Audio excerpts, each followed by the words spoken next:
नमस्कार दोस्तों, मैं बलवीर चौधरी राजस्थान पुलिस आप सभी का इस चैनल पर स्वागत करता हूं। दोस्तों, काफ़ी दिन हो गए हैं मैं आपके सामने राजस्थान पुलिस से लेकर कोई भी जो वीडियो है, कोई भी सूचना है या कोई भी जानकारी आपके सामने लेके नहीं आया हूं। इसका कारण भी है क्योंकि अभी कोरोना का मामला था तो एग्ज़ाम तो होना नहीं था और साथ ही मैं भी थोड़ा सा बिजी था। इस वजह से जो वीडियोज़ है वो आपको नहीं मिल पाए थे। और आज जब मैं वीडियो लाया हूं तो आपके लिए सबसे महत्वपूर्ण जानकारी लाया हूं कि जो राजस्थान पुलिस का एग्ज़ाम है वो कब तक अब हो सकता है। साथ ही जो भी आपके सामने समय बचा हुआ है उस समय के अंदर आप जो आपके कौन कौन से चीज़ें हैं जिनको आप पढ़ना है, यानी कि इस समय में आपको क्या पढ़ना है उसके बारे में भी बात करेंगे। तो शुरू करें उससे पहले दोस्तों, अगर आप चैनल पर पहली बार हो तो चैनल को सब्सक्राइब ज़रूर कर लीजिए। साथ ही हमारे राजस्थान पुलिस स्पेशल वीडियोज़ के नाम से जो अपने चैनल पर प्लेलिस्ट बनी हुई है उसको भी आप ज़रूर देखें, क्योंकि वहाँ पर आपको लगातार जो मेरा एक्सपीरियंस रहा है उसको मैंने वीडियोज़ के माध्यम से दिया है। तो हर जानकारी राजस्थान पुलिस की आपको वहाँ पे मिल जाएगी, तो उसको एक बार आप ज़रूर देख लें। तो शुरुआत करें। तो देखिए दोस्तों, अभी थोड़े दिन पहले मैं आपको बता देता हूँ, हालांकि मैंने कम्युनिटी पोस्ट में बता भी दिया था कि मेरा पुलिस में 2 ज़िलों से सिलेक्शन तो हुआ ही था और अब जो पटवार है उसके अंदर भी मेरा 2 गुना में सिलेक्शन हो गया है। तो इसके लिए भी मैंने सूचना भी डाली थी, तो अपना परिवार है तो इसी वजह से मैं बता रहा हूँ।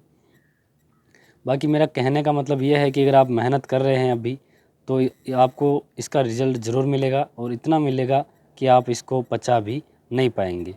जैसे मेरा एक ज़िले से राजस्थान पुलिस में सिलेक्शन हुआ, उसके बाद में दूसरे से भी हो गया और अब मेरा पटवारी में भी हो गया।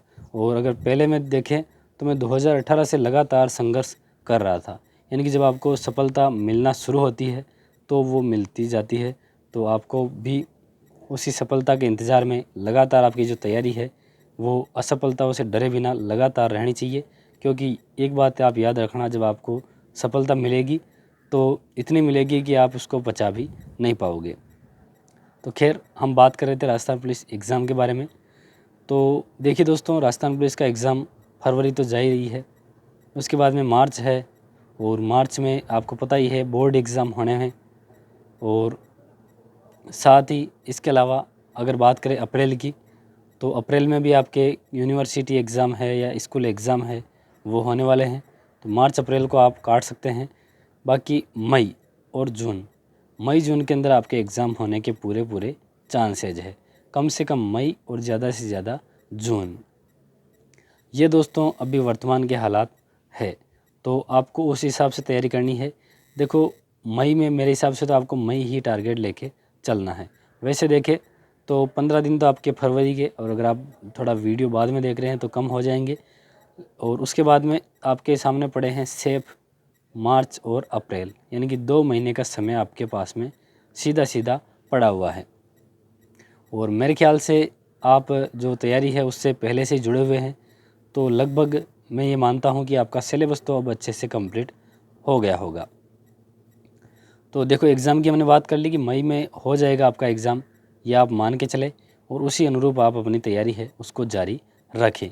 अब इस समय में, क्योंकि हमने समय की कैलकुलेशन की है कि कम से कम 2 से ढाई महीने आपको मिल रहे हैं, तो इस समय में आपको क्या पढ़ना है।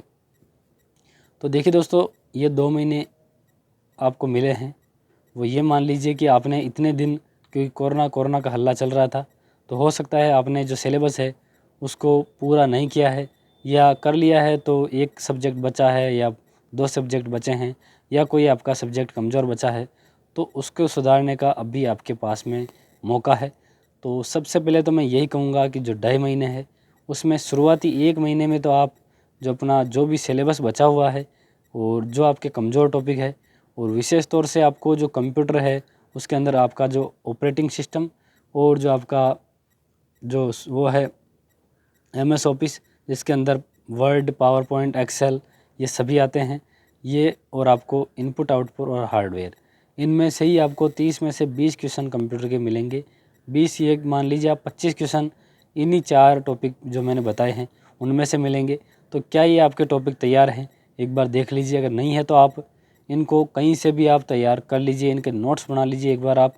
और ये टॉपिक ऐसे हैं जिनमें जो MS वर्ड, एक्सेल और पावर पॉइंट ये मैं कह रहा हूँ, ये आपको सिलेक्शन दिलवाएंगे। ठीक है, अगर आप इनके सवाल सही कर देंगे तो आप सिलेक्शन में काफ़ी आगे चले जाएंगे, ये बात ज़रूर ध्यान रखें। तो कंप्यूटर के ऊपर आपका विशेष तौर से अब भी ध्यान होना चाहिए, और कंप्यूटर आप डिटेल से पढ़ सकते हैं, क्योंकि आपने RSCIT लगभग सभी ने कर रखी है। तो RSCIT की एक बड़ी सी किताब आती है, उसमें भी जो ये 3-4 टॉपिक है उनको अच्छे से समझा रखा है। तो एक बार समझ लीजिए वहाँ से, उसके बाद में आपके पास में जो भी गाइड है, दक्ष की हो या अन्य कोई गाइड हो, तो उनको आप ज़रूर देखें कंप्यूटर की। ठीक है, तो कंप्यूटर विशेष तौर से आपको ध्यान में रखना है। उसके बाद में कई सारे, और ये मानो, मेरा मानना तो यही है कि 90% के लगभग बी पार्ट कमज़ोर है। यानी कि जो आप स्टूडेंट इस वीडियो को देखेंगे उनके 90 या 80% मैं ये मानता हूँ, हो सकता है मैं गलत भी हूँ, लेकिन 80 या 90% के बी पार्ट कमज़ोर है। और बी पार्ट में भी आपकी जो इंडिया जीके है वो कमज़ोर है। तो कहीं ना कहीं उसको आप अभी मजबूत कीजिए जितना समय मिला है। बी पार्ट के लिए आपको केवल एक बुक से आपको पढ़नी है, और उसी बुक को आप लगातार पढ़ते रहें। जो बुक है वो है आपकी ल्यूसेंट, जो आपने पहले भी सुन रखा होगा। तो ल्यूसेंट बुक आपको पढ़ते रहना है, लगातार आपको रिवीजन करना है। कम से कम अगर एक महीना आप लगातार उसको पढ़ेंगे तो आपके जो चीज़ें हैं वो अच्छे से क्लियर हो जाएगी। तो मैंने ये बता दिया है, आपका जो सबसे कमज़ोर पार्ट है, एक तो कंप्यूटर हो सकता है आपका मजबूत भी हो, लेकिन कंप्यूटर को और मजबूत आपको बनाना है। देखो, कंप्यूटर और रीजनिंग ऐसा पार्ट है जिसमें पूरे में से पूरे नंबर आप ला सकते हैं। अभी मेरे पटवार के अंदर भी जो कंप्यूटर है उसके 15 सवाल आए थे, एक मैंने अटेंड नहीं किया, बाकी 14 में से 14 सही है। और जो पुलिस है उसके अंदर भी मेरे दोनों ज़िलों में से काफ़ी अच्छे नंबर आए थे। तो कंप्यूटर आप पूरे में से पूरे ला सकते हैं, रीजनिंग में आप ला सकते हैं। तो ये दोनों सब्जेक्ट, और साथ ही महिला बाल अपराध की PDF तो आप पढ़ ही रहे होंगे। और मैं, क्योंकि अभी हमें भी जो ये कानून वगैरह हैं वो IPC CRPC की हमारे भी क्लासेज लगती है, तो हमें भी काफ़ी अच्छे से समझ में आ गया है। तो छोटे छोटे वीडियो, मैं ज़्यादा आपका समय नहीं लूँगा, केवल 2 या 3 मिनट के अंदर क्या एग्ज़ाम में पूछा जा सकता है पोक्सो एक्ट में से, घरेलू हिंसा अधिनियम में से, या अन्य जो अधिनियम है दहेज अधिनियम, उनमें से क्या पूछा जाता है, वो केवल 2 या 3 मिनट का ऐसे मैं छोटे छोटे वीडियोज़ डालूँगा, जिनके अंदर आपको केवल महत्वपूर्ण जानकारी आपको मिलेगी। बाकी समय तो आपका खर्च करना ही नहीं है ऑनलाइन वगैरह में। अगर कोई आपका टॉपिक कमज़ोर है तो ज़रूर आप ऑनलाइन के अंदर टाइम दे सकते हैं। तो मैंने ये आपके सामने चर्चा कर ली है। बाकी राजस्थान जीके तो मेरे ख्याल से आप सभी की अच्छी होगी, तो आपको जो अच्छी है उसका तो रिवीजन करते रहना है, लेकिन अब भी आपको ज़्यादा समय देना है आपका जो बी पार्ट कमज़ोर है उसके ऊपर। ठीक है, और करंट अफेयर ये सब चीज़ें चलती रहेगी, आपको वीडियोज़ मिलते रहेंगे कि क्या पढ़ना है, कैसे पढ़ना है।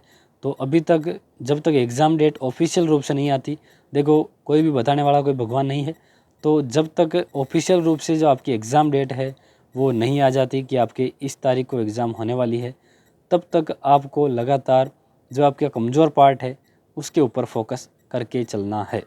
ठीक है दोस्तों, तो मेरे ख्याल से ये आपको समझ में आ गया होगा कि जो ये आपके सामने समय बचा है उसके अंदर आपको क्या क्या पढ़ना है। और बाकी एग्ज़ाम की हमने बात कर ही ली, और क्या पढ़ना है उसके बारे में बात कर ली। तो मेरे ख्याल से जो भी मैंने वीडियो के अंदर जानकारी दी है वो आपको अच्छी लगी होगी, और अगर हाँ तो वीडियो को लाइक ज़रूर करें, और साथ ही चैनल को सब्सक्राइब ज़रूर कर लीजिए, क्योंकि सब्सक्राइबर के ना तो आपके पैसे कटते हैं ना मेरे को पैसे मिलते हैं।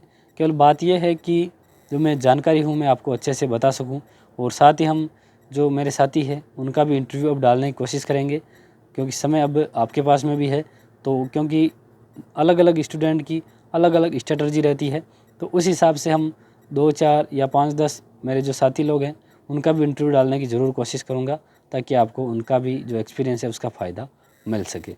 तो वीडियो अच्छा लगा है तो लाइक करें और चैनल को सब्सक्राइब करना ना भूलें। अब मिलते हैं अगले वीडियो के अंदर, तब तक के लिए आप सभी को जय हिंद, गुड बाय।